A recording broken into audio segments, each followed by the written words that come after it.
Welcome to the Relatively Damaged podcast by damaged parents, where twisted, wrecked, smashed people come to learn maybe, just maybe, we're all a little bit damaged. Someone once told me it's safe to assume 50% of the people I meet are struggling and feel wounded in some way.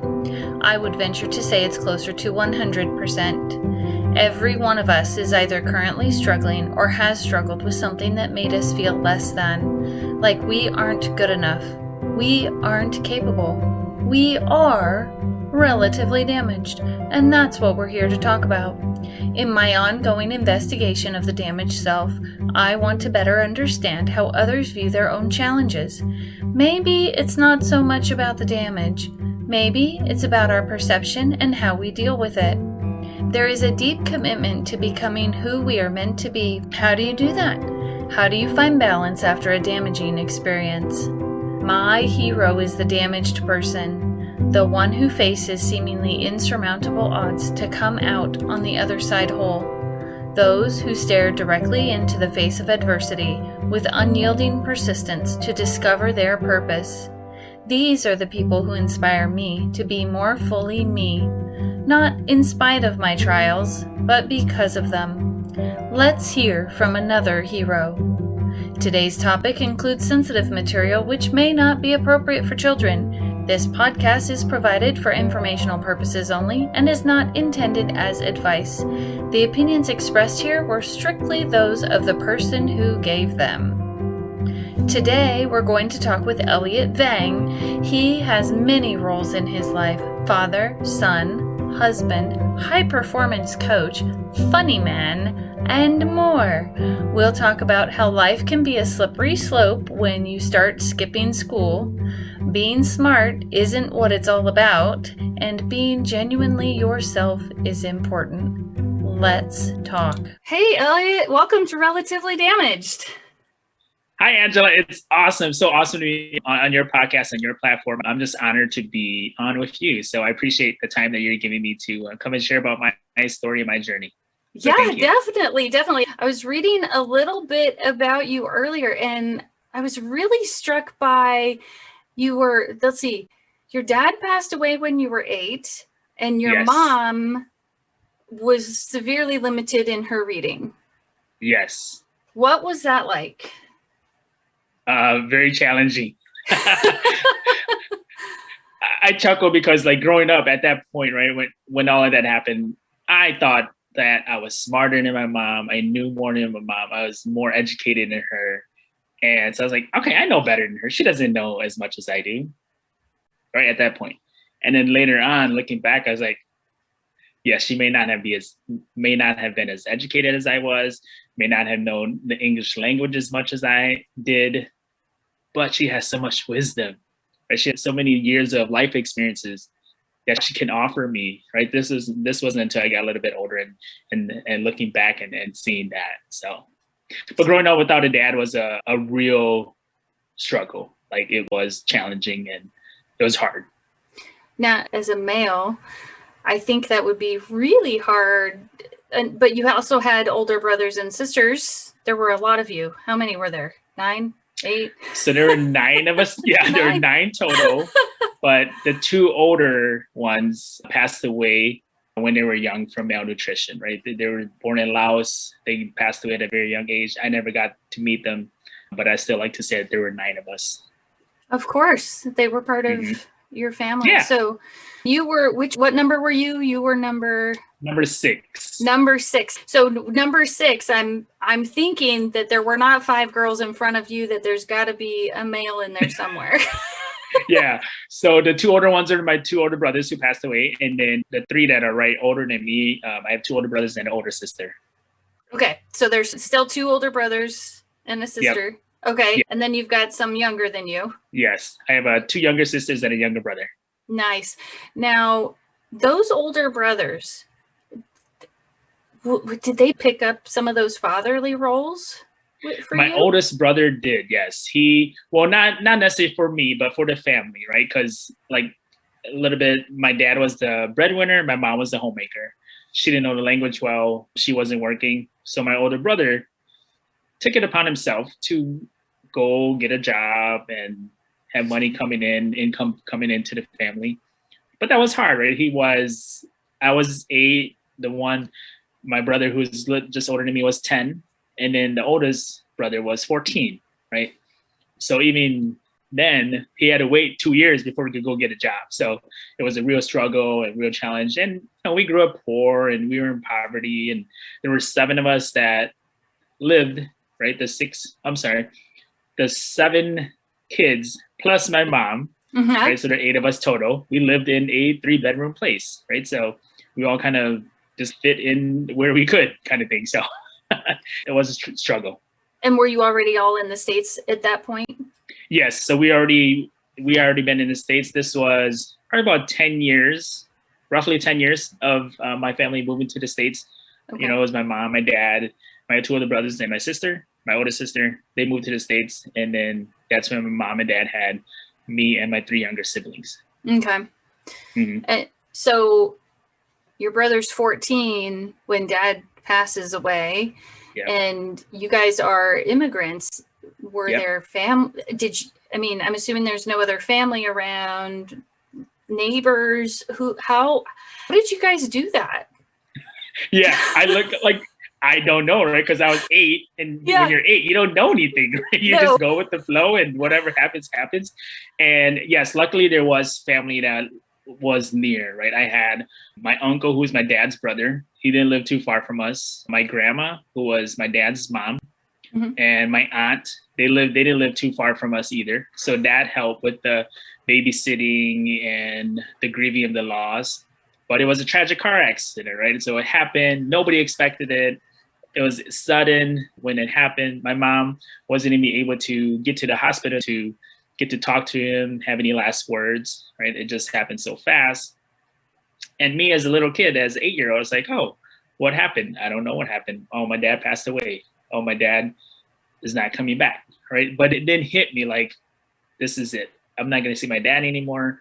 I'm not going to be able to talk to him. I'm not going to have any stories of him. I have very little stories that I remember of my dad, right? So that was a struggle as well. And, luckily that there were families that lived near us that we did have that support. But even for me, I still didn't have that male role model around me. I didn't have someone that I can look to say, oh, that's how I'm supposed to treat women. Oh, that's how I'm supposed to treat my wife. Oh, that's how I'm supposed to be as a father, right? I didn't get to learn any of that stuff.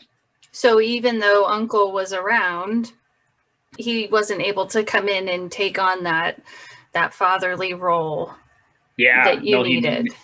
He did in some parts, right? But then the things that I needed, as like when I got older, when I got married and had kids, I didn't have anybody to model that after. It was a trial by error kind of thing. And I just kind of learned from my own mistakes and my own, maybe from TV even, maybe, right? So just kind of seeing stuff that's going around. But, I didn't have that role model to model how I was going to be when I was in that role.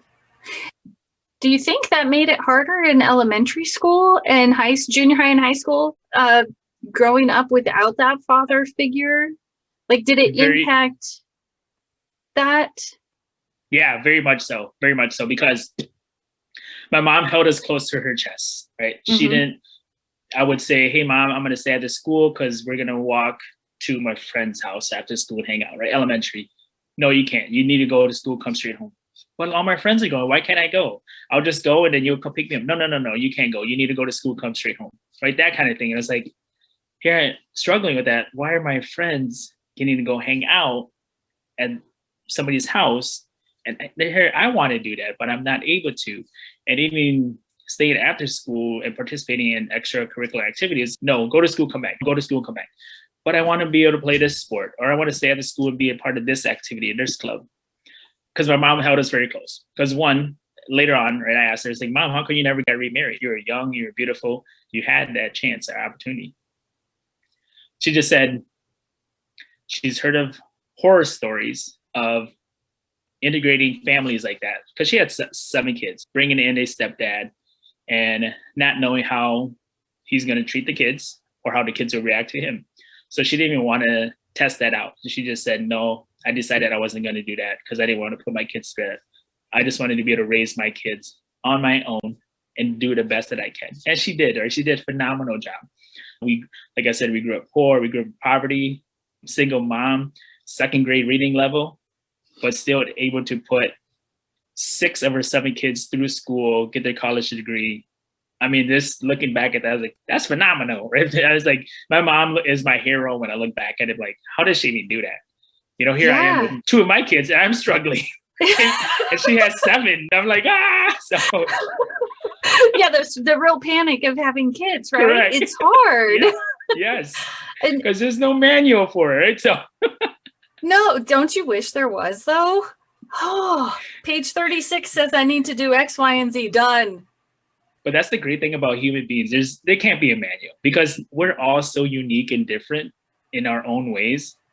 Because even my 2 kids, both of them I try to raise the same way, but they both react differently to each situation, certain situations. One way that I use for my son doesn't work for my daughter, or vice versa. Right? So just having that manual, you'll probably drive yourself even more crazy. But page 36 says to do this, and I'm doing it, and it's not turning out the way I wanted to. Yes, because each individual is unique and different in their own way. Yeah, isn't it? That's so true. I also have 2 girls, so I understand. They're very different. Yeah. Yes. And you raise them the same way, right? You know, at one point, no, I don't think so. Oh, okay. I don't know how old your kids are. But mine are 10 and 12. Yeah. Oh yeah. No, I they're just mine are so very different that one of them is certain she knows what the rules should be and need to be, and the other one is just a lot more quiet. The oldest will tell me how it needs to be, and she's very good at trying to parent the younger one, and she doesn't understand because she's got so much push on why the consequences are different, and she gets really angry about it, and it's like, I can't have a conversation with you. You got to go cool down, and the youngest doesn't have to cool down. Yeah. You know, so I hear what you're saying. Okay, I've got to ask. Rebellion, because you had a mom that held you close. What did you do to rebel? I'm thinking it happened. Oh, totally. And at times I was ashamed to tell this story, right? I was like, oh my gosh, like I'm so ashamed. My mom held me tight and close, and all of her kids, because I was a pretty good student, but schooling came to me easy, right? And I kind of took advantage of that. I didn't give my best effort all the time. So 7th grade, 8th grade, like A honor roll, B honor roll. I was like, oh, okay, this is all I need to do to kind of get on the honor roll. I could do that, right? Yeah. 9th grade, 10th grade, still same thing. A honor roll, B honor roll. I was like, oh, okay, I'm kind of getting the hang of this. 11th grade, first semester, awesome. Like still on track to graduate and stuff. Middle of 11th grade year, I got my license. Started driving to school. One day, I got to school, went to have breakfast. A couple of my friends are like, hey, it's beginning of semester. I don't have anything going on today. Let's just skip school today. I looked at my schedule, said, yeah, I don't have anything going on. Sure, let's go and do that, right? Did that one day. Following day, same thing. Breakfast, we don't have anything going on. Led to a day, to a week, to a month. And then I skipped my whole second semester of 11th grade. Not going to school, driving, because I had a car. I was like, oh yeah, I'm cool. I have a car. Friends are here. And I said, because like I said, school came easy to me. I was like, towards the end of the semester, I'll just kind of come back, make up work, and just breeze by and pass. So the story you told yourself was, I'm good at school. I can skip all this time and I'll just pass at the end. Yeah. Okay. What happened? At the end, I never came back. But here I was in panic mode because I was like, oh my gosh, my mom's going to find out. I haven't been going to school. Hold on. She didn't. How did she not know? She didn't know. She didn't know. Because they will get calls home and my mom wouldn't understand it, right? My mom wouldn't know because I knew that. I was like, yeah, my mom's not going to understand that. Oh, man. And even I was trying to like outsmart her by saying, I'm going to go wait for the mail, get my report card, because then we still got report cards in the mail. It wasn't electronic yet. And I was like, okay, I'll go catch the mail. My mom won't see my grades, and I'll just keep my report card. So that, like mid-quarter or like mid-semester, right? I was able to do that. I got a report card. I said, okay, wipe the sweat off my forehead. Like, yes, my mom didn't see my report card. I can still continue with what I'm doing. Right. And in the school year, I'm like, oh my gosh, I never went back. I got to be able to go catch my report card, make sure my mom doesn't get it. I kind of know when it's going to get here, you know, a week or so after school ends. And here I was every day waiting for the mail. Never came. I was like, oh my gosh. Guess what happens? The one day I don't check, the one day I don't beat my mom to the mailbox, she gets it, opens it up, and was like, what are all these marks? Like, it was N.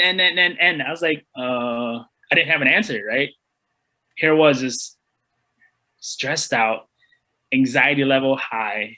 And I was like, Mom, like asking for forgiveness. They say, okay, this is my fault. You know, I'll go to summer school. I'll make up for it, get my credits back, all of that.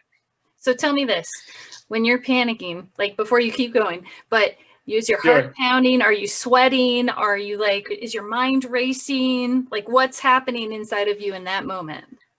Totally. All of that, right? In panic mode, sweating, pacing, like, oh my God, I couldn't sit still. I was like walking back and forth. And as soon as I saw that I knew that my mom got a report, it was even worse. Like I was like, oh my gosh, this is it. I don't even know what's going to happen now. Yeah. And thinking the worst things that were going to happen to me. Right. My mom's going to lecture me. She's going to do all of this to me. And I was like, okay, I don't have an answer for her. I don't know what to tell her, except I'll make it up. Right. So did you feel like you disappointed her on a level that you never realized you could? Like, yes, totally. Disappointed herself. I mean, disappointed her, disappointed me, disappointed my older brother, because he was the one that was like, okay, I'll let you drive to school. You know, you could drive to school. Because I was like, I didn't want to wait for the bus. Here, like I said, you know, here it was cold here in Minnesota. I was like, I don't want to wait for the bus. What if the bus doesn't come? It's late, all of that. Can I just drive to school and I have my own car? And then when I'm done, I just come back home, right? And they were like, sure, go for it. So you had basically made all these promises. Mm-hmm. And I'm just going to say it seems like you kind of took advantage of the generosity. Totally. Yeah, now you're in this place where you've got this tremendous, you said earlier you felt ashamed. It sounds like a little guilty too. More ashamed, right? Because I mentioned earlier, school came to me easy. So they're like, why not? What's so hard about you just going to school and do your schoolwork and get your grades and all of that? Take care of that. Because school came easy to me. And I was like, I don't know what it came. One day led to the next. A day led to a week led to a month, and then a month led to the whole semester, right? And then, like I mentioned earlier, I was ashamed to tell this story. Yeah, I wasn't. So you felt like you were wrong. You were the mistake, not that you made a mistake. Yes, it wasn't. It came to me as, oh, not that I'm a bad person. Not that I made that bad choice yet. I am a bad person, right? I am the one who is not good, right? It wasn't the choices that I made. It didn't hit me at that time that, oh no, I am a good person who just made bad choices. Right. At the time, it was like, no, I'm a horrible person. I'm bad. I can't make up my own mind, right? Mm-hmm. Kind of blaming the circumstances and blaming myself instead of just putting it on, oh, that is what happened and that's it. Well, and mom held you so close. And it's almost like you had to somehow declare your independence. And I'm not sure, is that just maybe that was the way you did it? I'm thinking. Yeah, I don't know, because I never correlated that with, my rebellion with like, oh, that piece. Uh-huh. But I am so super grateful that she did hold me close, because one or two choices, other bad choices, I could have gone into a gang, be locked up, doing drugs, like all of that, right? That's how close I was, because we grew up in the projects and poor and in poverty. And one or two other choices, bad choices that I would have made would have led me down that road, which I didn't, right? So I'm grateful for that. Right. And so knowing that you were loved, maybe this is the worst choice that you made, was skipping a semester of high school. And it wasn't just a semester. It led to 12th grade as well. Oh dear. That was only the beginning, okay? So see, sometimes we just don't stop making mistakes, right? We make them all the time. But so it kept going. Tell me about that. Wait, because I went to summer. Go ahead. Wait, hold on. Now I'm confused. Okay, so you stopped. You got caught in 11th grade, though. Yep. At the end of 11th grade. Yes. Okay, so I just wanted to be clear. So you knew going in. Okay, now go on with your story. I'm enjoying this. So then summer school made up credits, right? So that kind of made up a little bit for that second semester, 11th grade. I was playing sports at that time. I played soccer, which was in the fall season. So in order for me to play or participate in practice and games, I would have to go to school at least half the day. Right? I had to be there at least half the day. Right.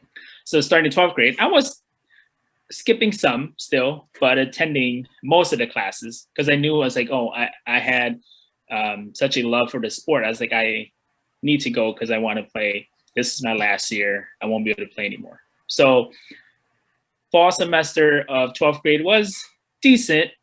It wasn't my best. I didn't put in my best effort, but I was like, I knew what I needed to do to enable to participate in sports, which I did.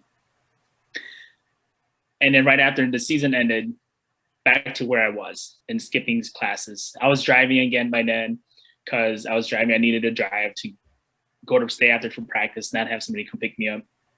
I could drive myself home from school, right? So I was driving again. And then me and the group of friends that I was around again started skipping school. One day led to the next and pick up in those bad habits of second semester, 11th grade all over again. So then for the whole rest of 12th grade year, I didn't go to school as well, right? I kept skipping. And then again, it was, oh my gosh, I'm such a bad person. Why am I making these choices? Why am I doing this to myself, right? I'm no good. All of that started coming up. Yeah. That must have been hard. It was hard. And maybe at that time, right, I knew what I was doing and I knew the situation I was getting myself into, but I just didn't know how to get out of it. Right. And didn't know how to ask for help or ask for support.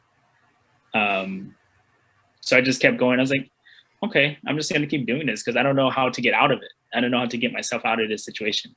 Like you felt so buried in everything that you had loss of all hope. Yes, right. Like people say, going down a rabbit hole. Yes, I went down that rabbit hole and there's no way of me getting out because I didn't know how to find the ladder and you couldn't call up for the rope to get thrown down. And I didn't want to, right? At that time, I was like, I don't need to ask for help. I'm going to do this all on my own. That sounds really lonely. Yeah, but I wasn't lonely. I was lonely by myself. But when I was with my group of friends, I didn't feel lonely. I was like, okay, I'm not alone in this. I have others who are on this journey with me. So I didn't feel alone when I was with them, but I felt alone when I was by myself. I was alone when I saw my senior class graduating together and I wasn't able to participate with that. I bet there was a hole in your stomach or just a real sadness. Yes, very much so. Even to this day, I still have that little piece of me that's missing. It's like, I wasn't able to graduate with my class. I wasn't able to graduate with those group of people that I went to school with, 9th, 10th, 11th grade that I knew. But I'm still missing that piece, right? So yeah, it's hard to look back at lost hope, or not lost hope. That's not the right word. It's hard to look back at loss and not still have that twinge at least, because it is a loss and it never stops being a loss. Yes. How would you say that feeling though propels you? So you're at this point, you're missing graduation, you're feeling that sense of loss. What next? What happens next? How do you make your next choice? It wasn't until I was getting close to, I was at 20, right? And I still didn't finish high school and didn't get my diploma. And if I turned 21, then I wasn't able to get my diploma anymore. And it was going to be, go get your GED and all of that, right? Because once I hit 21, I'm an adult, or, adult school kind of thing. So I was like, okay, I have to make this last push because I don't want to go get a GED. I don't want to go to adult night school. I want to be able to get my high school diploma. So I put in the last push and the last charge to say, okay, I'm going to finish high school because I want to get my high school diploma. How much do you think that feeling you felt when you were watching your friends drove you to complete or take those next steps? Or was it more the potential loss of not being able to have a high school diploma? It was more the loss of not having a high school diploma. Okay. When I was seeing my friends graduating, that was more self-pity. I was putting myself through this pity party of like, oh my gosh, again, horrible person. Why am I doing this? I can't believe I'm no good. All of that was coming up. It was the push that really pushed me to get my high school diploma was, if I age out, then I have to go to night school or get my GED. Right. I'm just trying to understand. So bear with me as I'm... Sure, totally. As I process that. So when you were watching the graduation, it was still very much shame. I'm bad, sick, bad, and wrong. I'm a horrible human. And what really propelled you was, in some ways, maybe it was, no, this is what you said, that you wanted your high school diploma so bad and you didn't want the GED. So then it was time to get to business. Yes. Okay. And I knew I could get it done because, like I said earlier, school came pretty easy to me. Like I was able to get through all subjects and then wasn't struggling with one particular subject or the other. I was able to get through my schoolwork. Yeah.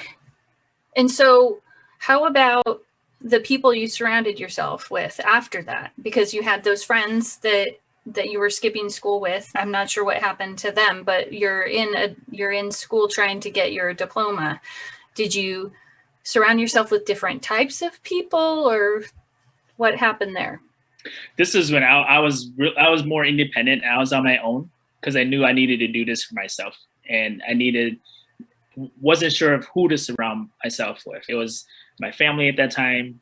At that time, I was with my then girlfriend, now wife. She was the one who was kind of pushing me as well, saying, things come to you so easily. Why are you making this so hard on yourself? Just go and do the work and get it over with, right? That was her message to me, basically, because it's so easy for you. If I had what you had, I would go to school and get things done and like make it easy. But here I was making things difficult for myself and hard for me. Mm-hmm.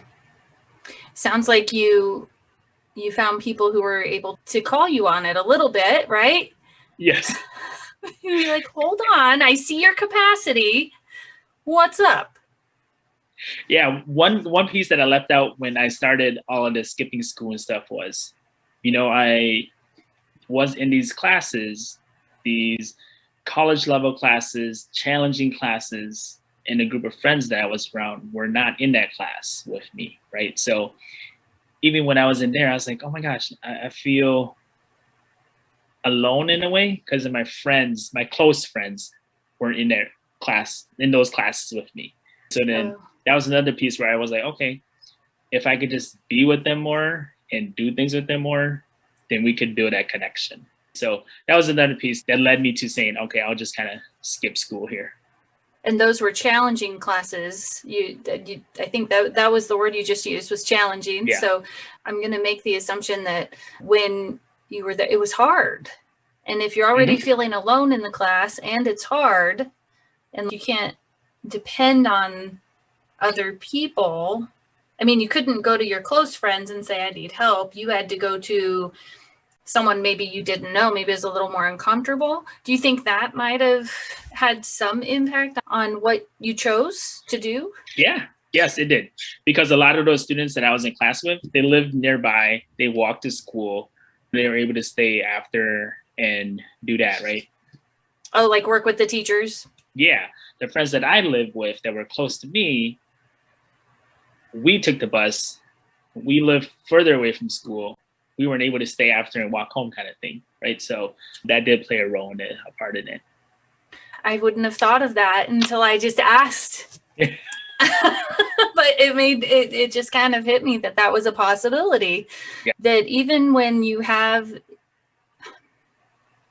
scholastic intelligence, that you can still have that alone feeling in those classes. And because of that alone feeling, maybe making different choices. So that's a new aha for me. Thank you. I appreciate that. I always thought the smart kids, they had it because they could go to school, they could get the scholarships, they could do this, they could do that. I really hadn't, which is a bias of my own, right? I never really thought of it from the other perspective, though, that it could be to a detriment sometimes. Yeah.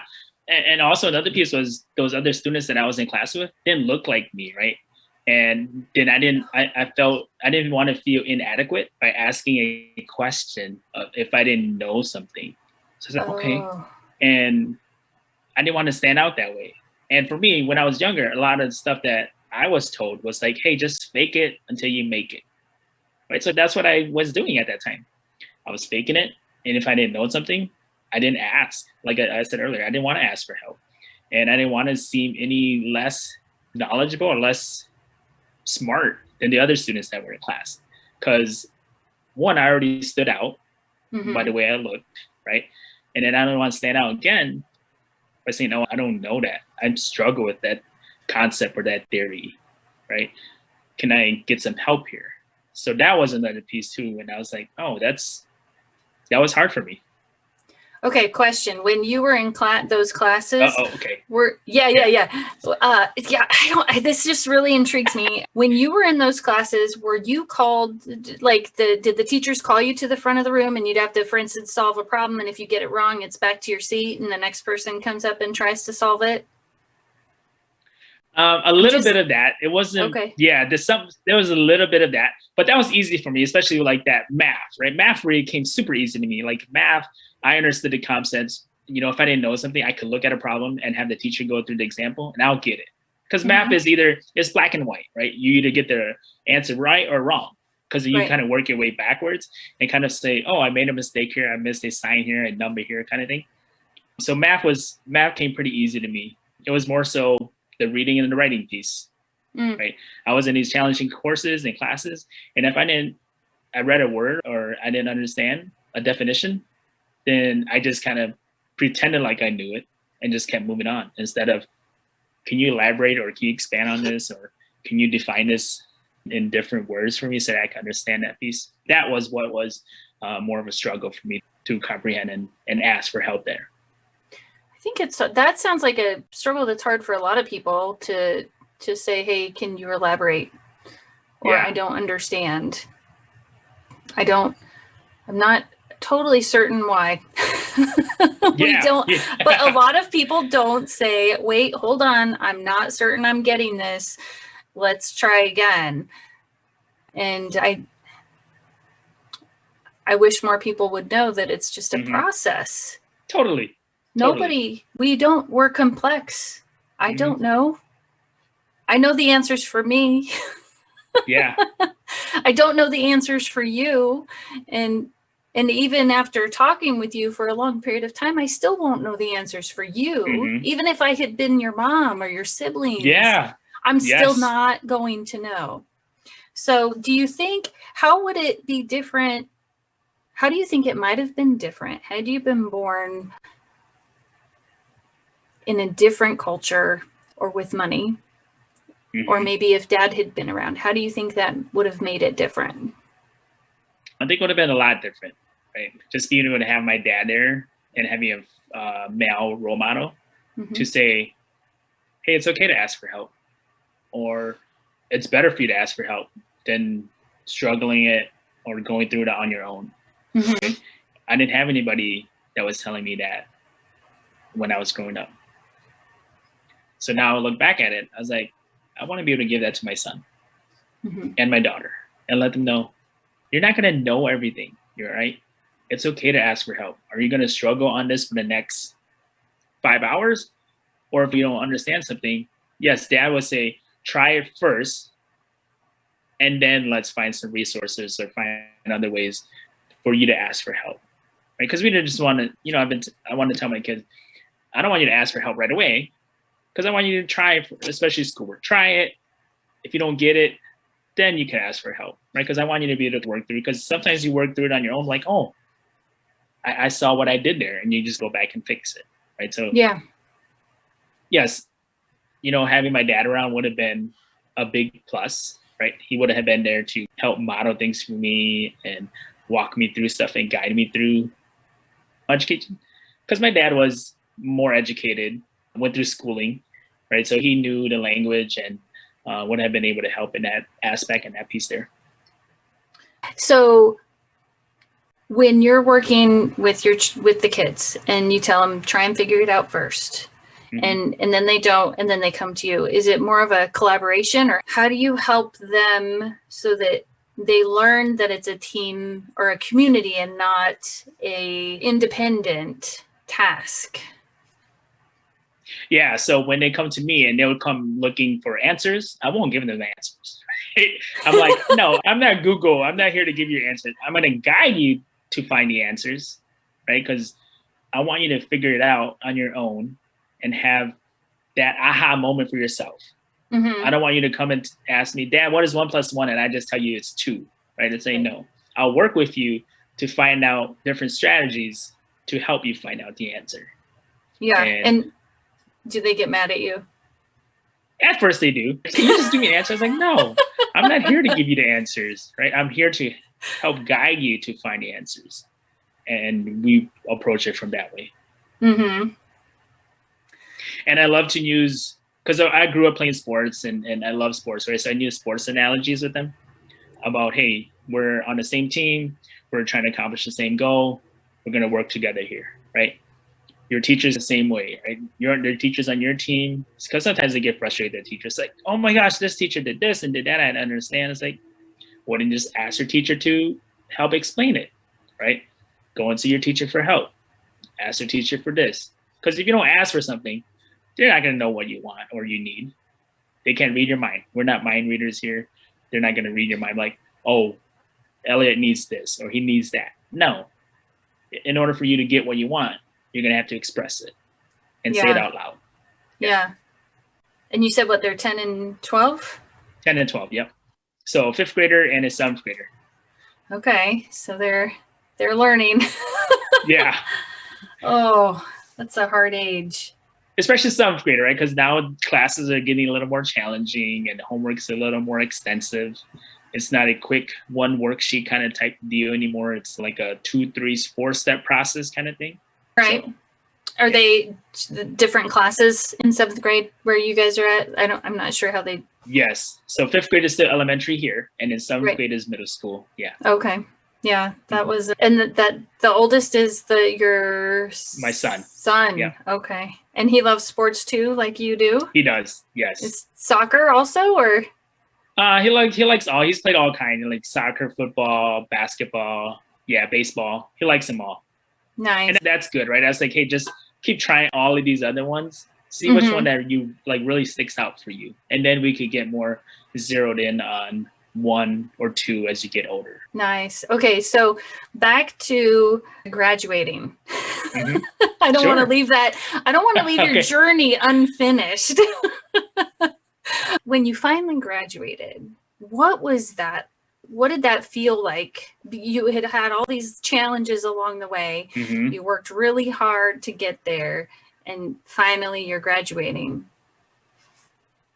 Yeah, it was very satisfying, because then I was able to walk on stage, do the whole gown and diploma thing, and be able to have my mom there, right, and with my siblings as well, and then have that moment of celebration. So it was satisfying, and I was like, oh, I can do this, right? Telling myself that at that moment. Then did you feel like you redeemed yourself then? At that point, did you feel like you needed to in the first place? And then when you got there, did you feel like you had accomplished that? And yes, I did need to redeem myself. And that was somewhat of a redemption, but it was also the piece of, you didn't have to struggle all those years. You could have done this X number of years ago, right? You could have done this already. You did this to yourself. kind of thing. So there was some redemption in there.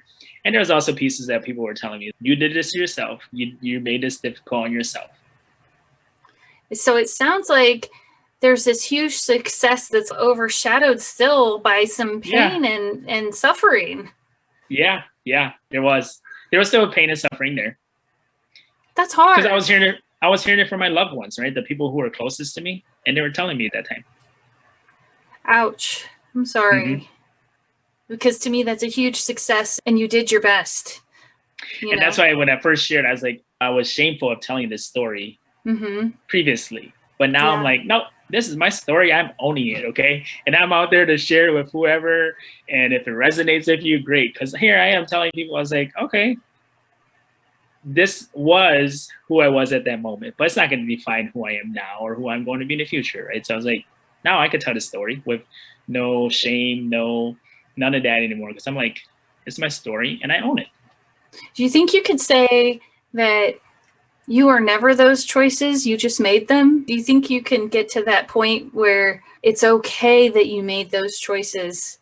I mean, maybe that's why you're able to share that now, because you're able to acknowledge that shame and the suffering and the pain that you felt because you're owning it. Totally. And before I was telling myself, okay, I'm not smart, I'm not intelligent, that's why I didn't do it. That's why I didn't finish school. But now it's like, no, I'm smart, I'm intelligent, I know what I need to do. But yes, at that moment, those times, I just made bad choices, right? Mm-hmm. Making those bad choices doesn't make me any less of a person or any less educated or any less smart, right? Because now those are the stories I want to pass on to my kids, right? Just because you made a bad choice doesn't mean you're a bad person. Yeah. Right? You made one bad choice and you own it and learn from it. Mm-hmm. Now, don't continue to make that same mistake, because then now you're not being smart about it because you're not learning from that mistake, right? So you can make mistakes, just learn from them. Or at least do your best, right? Yeah, yes. Because doesn't it take a while to change? Or how long is it? I know you're a coach, so a life coach, right? So to effect real change, it takes time. Totally. Right? And I tell people, this is a lifelong journey, right? We're going to continue to be a hot mess. We're going to continue to not have things go the right way. But what are those things that we have in place so that we can recognize it quicker and not get down in that deep hole that I explained about or talked about earlier, right? Mm-hmm. And have that support so that you can lean on people, because we're human beings. We're such social creatures. We need to surround ourselves with people. We need to be around people. We need to talk with people. Now, who is that support team you have, that support group that you can lean on when you are struggling, when you are having those days where things just aren't going well, right? And then telling yourself, just because things don't go well that day doesn't mean any more, any less than whatever is happening at that moment. So how do you figure out the people that you want on your support team? I'm going to call it a team just because that seems like fun to me. Because I think it takes a village, not just to raise children, because that's one of those great sayings out there, but it takes a village to be a human. So how do you find safe people? Or how would you tell people to find safe people? Yeah, that's a tough one, right? Because you have to make those connections with people and try to find a connection on a deeper level, right? Not this superficial level of like, oh, Angela, how are you doing? How are the kids? No, let's dig a little deeper about, Angela, what are your passions? What are your dreams, right? What is it that you see yourself doing? And if I see like, oh, I totally resonate with Angela's dreams, Angela's passions, she is someone I feel like I could connect with. She is someone that I want to learn more about, right? Just having that curiosity mindset of like, I'm going to learn about Angela, because if what she is dreaming about and what she wants to do, if it aligns with who I want to be, I'm going to totally connect with her, because then now we're going to build on this relationship. And now I have Angela, who's going down this dream, this goal that I can lean on when I'm struggling as well. Right. Like, oh, Angela, I'm going to call you up and say, I'm struggling with this. can you just help me, walk me through this? And then we share the same dreams, right? Similar dreams. And you'll just walk me through it. And be like, oh, thank you. I needed that so much. So it takes a little bit of time to build that up and to build your team, right? Your group of people that are around you to support you. And when people are trying to find that group or that team, usually it's, not saying usually, a lot of times people come and tell me, it's like, but my siblings are telling me that I can't do it. My husband or my wife, my spouse is telling me I'm wasting my time with that. Right? And then I just kind of, hey, how much do you believe in yourself, right? In your dream, in your passion? If you totally believe in it, you're going to have to distance yourself and to say, hey, when I'm around my family, I can't talk about my dream and my goals. And I'm okay with that. But I'm going to build this other group, my team, so that I can lean on them, so that I can have somebody to talk to, right? If you can't talk to your family about it, you could go and find somebody else to share that dream or a similar path, a similar journey. There's somebody out there. There's a group of people out there that have the same journey or similar dream or goal that you have, that you can lean on. I think that's really important for people to know. Yes. Surround yourself and know who you can talk to about things and who you can't. That's huge for people, I think. Yeah, it took me a lot of years. That's what I was going to say that too. It took me a while to learn that, right? Because here I wanted my family to share this dream and this goal with me, but some of them just weren't about that. And here I was trying to like fit in this square peg into this round hole, but it just wouldn't fit. Right. And then I had to like tell myself, I say, okay, I can't just say I'm going to X my family out of my life, because that's my family. I value family and I want to be around them. But it's okay to say, I don't necessarily need to have a conversation around them with my family about my goals and my dreams all the time, right? If they're not about that, I can't just try to keep feeding them that info. So I had to go and find my tribe, my team, my group, my community that I can lean on to say, hey, I'm struggling with this, this, and this. Right. Oh, yeah, I was struggled and had that challenge or a similar challenge. Let's walk through it. Let's talk through it. So then I was able to have somebody to lean on for that. And it's okay that your family can't be that person or those Correct. people. It's okay. I think a lot of times, at least for me, I would get stuck in that they needed to because they were my family, right? Yes. They're my family. Yes. They have to support me. Correct. Not true. Like, that was just something a story I told myself, and I believed it for however long I believed it. Right. So tell me, you graduated high school. How did you end up in coaching? Because I mean, I think it says it took you 40 years to find your balance after your struggle. Yes.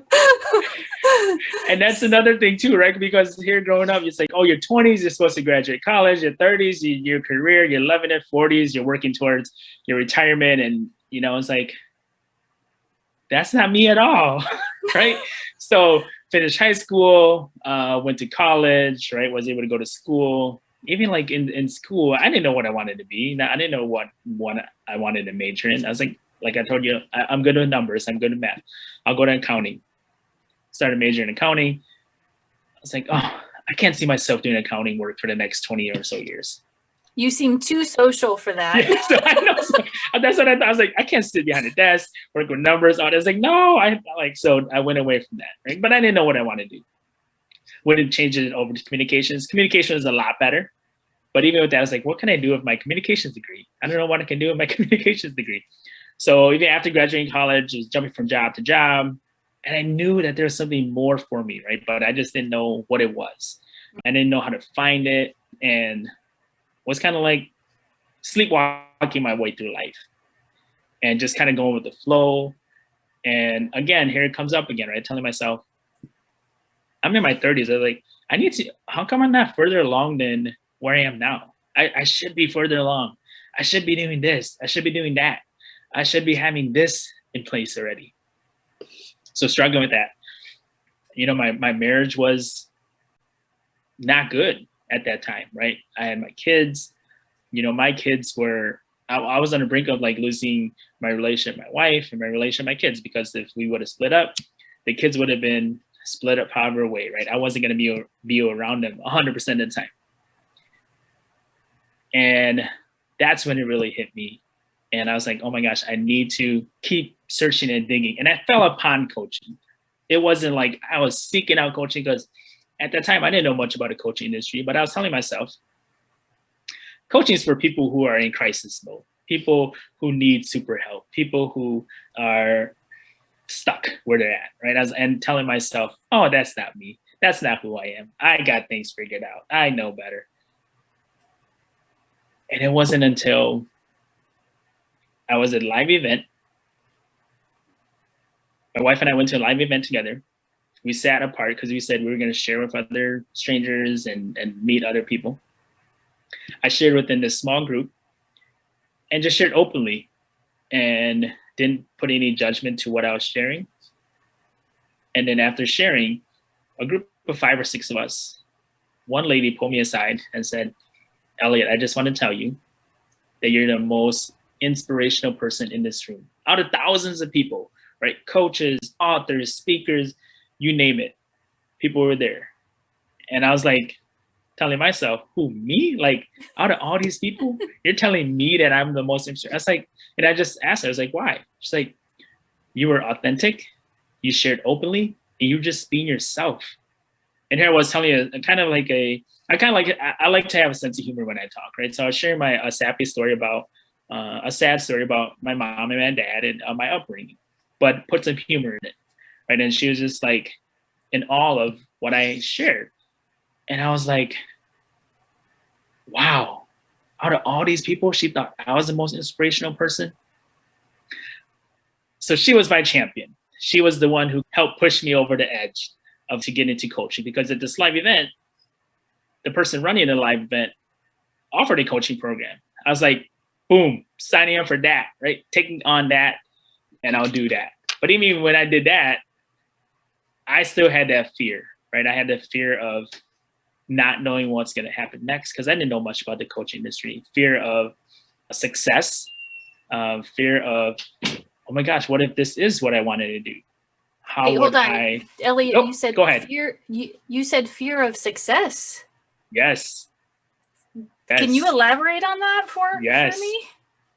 Because then now I would have to make that commitment, right, to myself and committing to helping others. And I was like, can I do that? Can I? And if I do that, will I lose the people that I've known in my life, right? Am I going to leave people behind? So I was like, oh my gosh, is this really what I want to do? And I was telling myself, this is what I want to do. And then I questioned it again, saying, is this what I want to do? Mm-hmm. And then that was on day 2. So on day 3, I didn't want to get out of bed. I was in the hotel room. I'm not going to go back to the live event. So you're scared. Were you were scared? Okay. Totally. Because again, going back to the commitment, if I would have ended up back at the live event, I would have to commit myself to the coaching, because that's what I wanted to do. Oh, so you knew. Yes. I was in the fetal position, crying, like, oh my gosh, like, this is what I want to do, but I don't want to do it, because if I go there, I'm going to have to commit. And you're terrified. Totally. Luckily for me, I was able to find enough courage and strength to go to the live event. Back to the live event, immerse myself back into that environment. And so glad that I did, because the energy was wild. Being around those other people again, that group of people, was amazing. And that's when I made that commitment. No looking back. Best investment that I've made in myself. Because I was afraid, right? I was like, I can't make this type of investment in myself. So how did you do that though? Okay, because you're scared, you're terrified, you're in the fetal position, and you still find like what inside of you, or maybe what thought crossed your mind that you were able to get up and still just put one foot in front of the other and keep going with all of that fear? Yeah, even my wife there at that time, right? She's like, we need to get going because it's going to start. And she was even telling me that. That didn't even get me going. So I'm a music person. I like to listen to music, put on my headphones, kind of like tune everything else out and just be in the moment and listening to the music. And somehow the lyrics spoke to me, right? Just like in that moment, I was listening to these lyrics and I was like, oh, just get up and get going.